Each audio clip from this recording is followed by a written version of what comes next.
안녕하세요. WMH 채널입니다. 지난 5월 18일 일본에서 20식 5.56mm 소총이 공개되자 국내 언론들도 발빠르게 이 소식을 전했습니다. 특히 이 소총은 89년 89식 소총이 나온 이후 30년 만에 나온 소총이라 일본 내에서도 많은 관심을 받았습니다.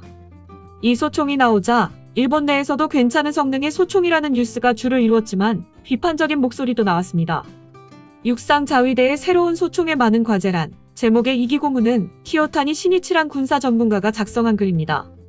그는 일본의 군사 전문 기자이며 영국의 국방 전문지인 제인 디펜스 위클리의 일본 특파원과 홍콩을 거점으로 하는 캐나다의 민간 군사 연구기관인 하나 인포메이션 센터의 선임 고문으로 일하고 있습니다. 키요타니 시니치의 비평가 조언은 전 방위청 장관 이시바 시게루에도 영향을 미쳤고, 이시바 전 방위청 장관은 방위청 장관 시절 방위청 개혁을 위해 그의 지적 사항을 정책에 반영하였을 정도로 일본에서는 나름 영향력이 있는 군사 비평가로 알려져 있습니다. 그럼 이 기고문의 전문을 살펴보겠습니다.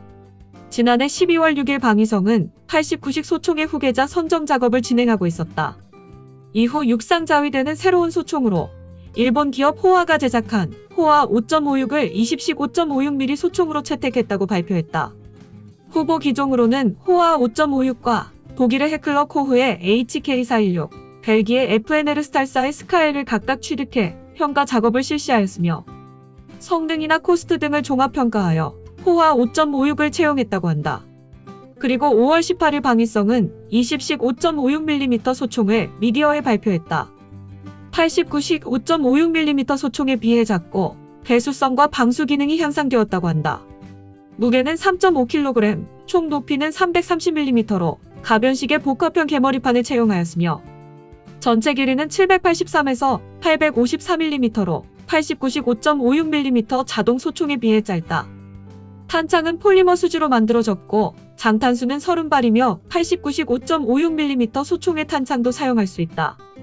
작동 방식은 가스 피스톤 방식으로 89식에서 채용된 3점 버스트는 실용상의 필요성이 낮은 것 외에도 비용이 높게 들고 구조가 복잡해지고 고장 빈도의 증가 위험이 있기 때문에 채택되지 않았다. 또한 총구 끝에는 총검을 장착할 수 있다. 총검은 89식 소총과 같은 89식 다목적 총검을 사용하고 있다. 레일 마운트는 광학 조준 장치 등에 장착이 가능하며 공개된 20식 5.56mm 소총에는 디온 광학기술연구소의 마치 브랜드인 할배 광학 조준 장치가 장착되어 있다. 새로 도입하는 베레타사의 GLX-160A1 유탄 발사기도 전시되었다. GLX-160A1은 나토 표준탄을 사용하는 유탄 발사기로 그립과 개머리판을 장착하여 사용할 수도 있지만 육상자위대는 20식 5.56mm 소총에 장착하여 사용할 예정이다. 광학 조준 장치와 유탄 발사기 조달 계획과 유탄 발사기에 사용되는 탄약의 종류 등은 현 시점에서는 밝혀지지 않았다. 20식 5.56mm 소총의 도입에 대해서는 2020년도 예산에 3,283정의 조달 비용으로 9억엔이 책정되어 있으며 초도 비용으로 1억엔이 계상되어 있으며 수륙기동단, 대응기동연대, 교육대 등 순차적으로 배치될 예정이다. 하지만 20식 소총 도입에는 많은 문제가 있다. 방위성이 총기의 생산 기반 유지에 대한 구상이 없고 또한 총기에 대한 확실한 조달 계획을 수립하지 않고 있다는 것이다. 필자는 20식 소총의 조달을 완료하는데 89식 소총과 마찬가지로 약 30년을 예상하고 있다. 이 30년이란 시간은 너무 길다. 대부분의 국가는 소총을 업데이트하는데 7에서 8년이 걸린다. 생산 라인을 유지하더라도 가급적 두 종류의 다른 소총이 존재하는 기간을 줄이기 위해서다. 그렇지 않으면 훈련이나 병참이 이중으로 되고 조달 기간이 길어지면 양산 효과가 나오지 않기 때문에 조달 비용도 비싸진다. 64식과 89식 대처럼 탄약 등 공통점이 없는 것은 아니지만 그래도 교육 병참에 이중하는 문제다. 다른 나라에서는 국내 시장이 작으면 권총부터 소총, 대포까지 한 회사에서 개발 생산하는 사례도 적지 않다. 일본에서는 각각 메이커가 달라서 라인 유지를 위해서 장기간 소수 생산이 될 수밖에 없다. 이런 식으로 생산이 되면 당연히 가격은 높아진다. 20식은 89식과 마찬가지로 한정당 약 30만엔이다. 방위성은 소총의 국내 생산을 유지하고 싶다면 화기업체를 통합해야 하지만 그런 노력을 하지 않았다. 이 때문에 화기업체는 30년에 한 번밖에 개발 기회가 없고 기술의 진보도 연구 개발도 기대할 수 없다. 또한 소형 총기들은 다른 메이커에서 뿔뿔이 개발하고 있으므로 개발비는 적고 설비 투자도 어렵다. 권총은 미네베아, 소총 박격포 등은 토요카즈 공업이 개발하고 있으며 기관총은 스미토모 중기계 공업, 기관포, 대포는 일본 제강소가 제조하고 있다. 미네베아가 라이센스 생산한 9mm 권총은 2,500여 발을 쏘면 프레임에 균열이 간다. 내구성은 오리지널보다 한 자릿수 낮지만 가격은 5배이다. 스미토모 중공업은 40년간 기관총의 품질을 위장했지만 가격은 이것 또한 5에서 10배이다. 풍화공업의 89식 소총도 비슷한 시기에 다른 나라의 소총의 8배 정도의 가격이다. 품질과 가격 모두 외국산을 대적하는 것은 불가능하다. 방위성이 너무 높은 가격으로 매입하고 있다. 이른바 좀비와 같은 존재다. 사업으로서 자립하고 있다고는 말하기 어렵다. 솔직히 일본의 총기 제조업체의 미래는 전혀 없다. 그럼에도 불구하고 국산 무기를 조달한다면 그것은 세금 낭비이다. 또 다른 문제는 방위성이 조달에 대한 주인 의식과 능력이 결여되어 있다는 것이다. 육상 자위대는 소총을 조달 시스템이 아닌 소총 단체에서 조달하려고 하고 있다. 최근의 소총은 도트 사이트, 3에서 4배 광학 사이트와 플래시라이트, 레이저 레인지 파인더, 암시 장치, 유탄 발사기 등이 통합된 시스템으로 운용된다.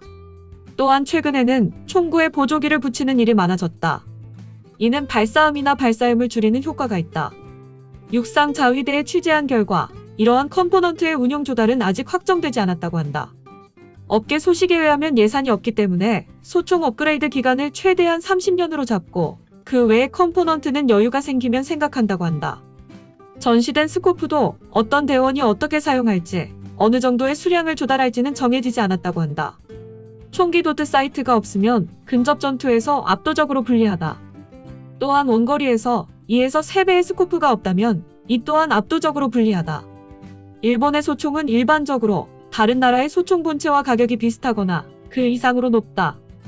유탄 발사기만 해도 스탠드 언론과 언더배럴로 쓰는 것 중 어느 쪽이 좋은지 검증했는지 의심스럽다. 또한 몇 명의 대원에게 갖게 할까? 소대에 1명인가? 영국군처럼 분대에 2명인가? 그에 따라 소대 차원의 화력은 완전히 달라진다. 또 20식 소총 조달이 30년에 걸친다면 유탄 발사기를 장착할 수 없는 89식을 갖춘 부대와 큰 화력의 차이가 나기 때문에 부대의 화력을 정량화할 수 없다. 이 때문에 작전을 세우기가 어려워진다. 예를 들어 89식 장비의 부대에는 독립형의 유탄 발사기를 배치하는 것도 검토해야 하지 않을까. 탄정도 문제다. HE와 연막탄 정도면 되는 것인가? 조명탄과 IR 조명탄, IR 연막탄, 훈련탄, 대전차탄, 대지용탄 등 다수의 탄종이 존재하지만 탄종이 많아지면 그만큼 조달 예산도 필요하다. 외국 군대에서는 90년대에 휴대용 유탄 발사기를 채용하는 것이 주류가 되었음에도 불구하고 육상 자위대는 21세기에 와서 06식 소총적탄이라는 수류탄 발사기를 개발하여 채용하고 있다. 이것은 98년도부터 05년도에 걸쳐 방위성 기술연구본부와 다이킨 공업, 육상자위대에 의해서 개발된 것으로 개발비는 9억 엔이고 생산의 주계약사는 다이킨 공업이다. 06식과 같은 수류탄 발사기와 유탄 발사기를 비교하면 그 우열은 확실히 드러난다. 수류탄 발사기는 40mm 탄에 비해 무겁고 부피가 커서 사수는 많은 탄약을 휴대할 수 없다. 또한 연속 사격을 할 때에는 일일이 총구에 장착하는 작업이 필요하며 연속 사격이 불가능하다. 많은 탄약을 휴대할 수 없다는 것도 단점이다. 수류탄 발사기는 공격용 탄두 이외에 연막탄, 조명탄 등의 다양한 탄약 사용이 가능하다. 이 때문에 부대의 유연한 운용에 기여할 수 있다. 즉 연막을 치고 철수하거나 야간 전투 시에는 조명탄을 올려 아군을 지원할 수 있다. 수류탄 발사기는 실제로 쏴보면 알 수 있지만 유탄 발사기에 비해 정확한 사격을 실시하기 어렵다. 육상자위대는 일본이 개발한 수류탄 발사기가 세계에서 처음으로 분리 비상 방식을 채용했다고 자화자찬하고 있지만 철도 차량 메이커가 21세기가 되어 최신식의 증기기관차를 개발했습니다라고 자부하는 것과 같다. 육상자위대는 그것이 얼마나 진기한 일인지 알 리가 없다. 이번에 유탄 발사기를 채용한 것은 06식 수류탄 발사기 채용이 실패했다는 것이다. 하지만 육상자위대는 그것을 인정하지 않을 것이다. 소총에 이들 컴포넌트와 액세서리를 더하여 소총 본체를 조달할 경우 최소한 몇 배의 예산이 필요하다. 원래 필요한 컴포넌트를 포함해 조달 시스템으로서 조달을 하면 고가의 20식을 채용하는 것은 불가능하다. 육상 자위대는 조달 시스템의 일부로서 소총을 조달하는 조달 계획을 만들고 있지 않다. 필요한 소총을 조달하는 것이 아니라 국산 소총 조달이 목적화된 것이다. 쇼와 시대의 군대의 센스로 21세기의 조달을 실시하고 있는 것은 범죄적인 무능이라고 해도 좋다. 몇 년 전에 공개된 독일의 새로운 소총 조달 계획을 보자. 계획은 지연되고 있지만 대체로 의도대로 진행되고 있다. 육상 자위대와의 차이가 명확하다. 독일 연방군은 현재 사용하고 있는 G36 소총의 업데이트를 계획하고 있지만 12만 정의 신형 소총을 2019년 4월부터 2026년 3월까지 7년간 조달할 예정이며 예산은 2억 4,500만 유로로 추정하고 있다. 후보 기종은 앞으로 좁혀지겠지만 광학 조준기와 각종 장비를 장착하기 위한 레일 마운트를 갖추고 같은 모델로 5.56mm 및 7.62mm 나토탄을 사용하는 두 종류의 소총을 조달하기로 했다. 총기의 프레임 수명은 최소 3만 발이며 총신 수명은 1만 5천 발 이상이 필요하다. 조달 예산은 광학 사이트와 나이트 사이트, 메케니컬 사이트, 총검, 클리닝 키트, 서플에서 통상형 탄창과 드럼형 탄창 2개와 덤프 파우치 수송용 가방이 포함되어 있으며 옵션으로 사격탄 몇 카운터와 2연장 탄창 파우치를 들 수 있다. 이런 정보가 입찰을 하기 훨씬 전에 공개되어 있는 것이다. 프랑스 육군의 새로운 저격총 조달도 살펴보자. 선정된 것은 벨기에 FNL 스탈의 반자동식의 7.62mm 저격총인 스카 HPR이다.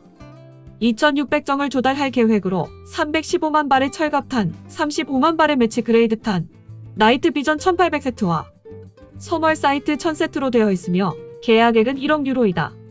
FN은 2,620정의 총본체, 광학 사이트, 서프레서 등의 액세서리와 암시 장비류는 동사의 파트너인 OIP 센서 시스템스가 담당하며 조달은 올해부터 시작되며 완료는 2022년에 완료될 예정으로, 즉 2022년에 완료된다. 이러한 정보의 공개는 조달의 투명성을 높이고 납세자와 의회가 군의 조달이 합리적인지 아닌지를 판단하는 재료가 된다.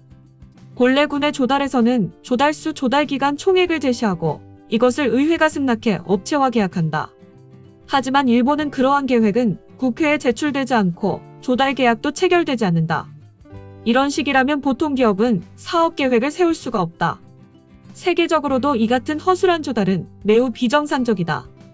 방위성이 장비 조달에 대한 주인 의식과 능력을 높일 필요가 있다. 이상이 내용의 전문이었습니다. 내용을 간추려보면 육상 자위대가 새로운 소총의 호화 5.56을 구입한 것은 많은 문제가 있으며 일본의 총기에 관한 연구 개발은 조달에 문제가 있어 기대할 수 없고 일본의 총기 제조업체 또한 미래가 없다라고 말하고 있습니다. 또한 마지막으로 방위성의 장비 조달의 주인 의식과 능력을 높일 필요가 있다고 마무리 지었습니다. 30년 만에 나온 일본의 새로운 소총이 어떤 능력을 발휘할지 주목됩니다. 이상 마치겠습니다. 시청해주셔서 고맙습니다. WMH 채널이었습니다.